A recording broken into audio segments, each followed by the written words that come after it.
বলাই পশ্চিম দিকের মাঠের পথ ধরে চলল। আজ 3 দিন ধরে ওই দুটো ভূত আসছে আমার গরু চুরি করা। দেখাচ্ছি মজা। এই রূপোর গুলি সাজিয়ে রেখেছি, এবারে শেষ করবই ওদের। কে কে ওখানে?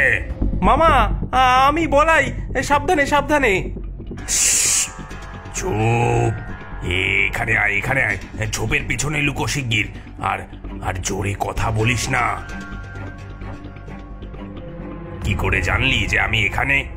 মামি বলল। কিন্তু ব্যাপারটা কি, এমন লুকিয়ে আছো কেন? ওই যে সামনে দুটো গরু বাঁধা আছে, দেখতে পাচ্ছিস? কয়েকদিন ধরেই ভূতের বেটারা গরু চুরি করে বেড়াচ্ছে। আজ বেটা পাজিদেরকে ধরবই। হ্যাঁ, ভূত, তাও আবার গরু চোর? এটা আবার কেমন কথা মামা? এই বন্দুকটা কেন? আর এরা কারা? তুমি কেন এদেরকে মারতে চাইছো? শোন তবে, তোকে পুরো ঘটনাটা বলি। 30 বছর আগে এই গ্রামে গরু চুরির উৎপাত ছিল ভয়ঙ্কর। প্রতিদিন রাতে কারো না কারো গরু হারিয়ে যেত। একদিন আমারও গেল। তখন আমি অনেক জোয়ান, রক্ত গরম। তারপর কি হলো মামা? ফাঁদ পাতলাম।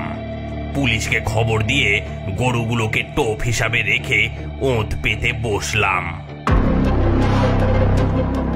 আমি আর 2 জন পুলিশ। চোর এলো বটে 2 জন, আর যা হলো, অন্ধকারে ধুমধুমার গুলি চলল।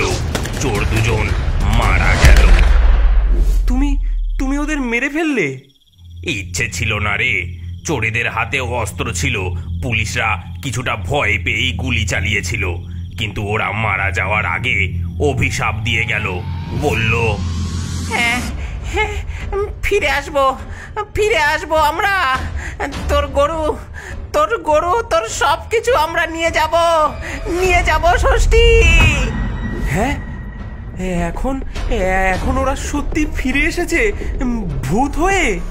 হ্যাঁ, গত কয়েক রাতে দেখছি ওদের, কিন্তু আমি এবার প্রস্তুত। এই বন্দুকে আছে রূপোর গুলিতেই আজকে ভূত মারব। মাঠের মাঝে 2টি গরু শান্তভাবে ঘাস খাচ্ছিল। চারিপাশে ঘুটঘুটে অন্ধকার, ঝিঝি পোকা ডাকছে। ষষ্ঠী মামাও বলাই গাছের আড়ালে অপেক্ষা করতে লাগলো। দিগন্তে আকাশ ক্রমশ কালো হয়ে আসছিল।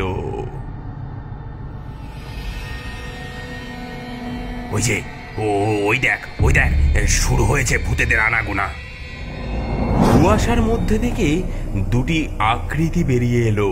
তাদের দেহ অর্ধ স্বচ্ছ, ঘোলাটে আবছা।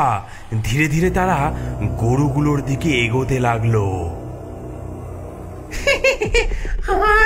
আজই শেষ।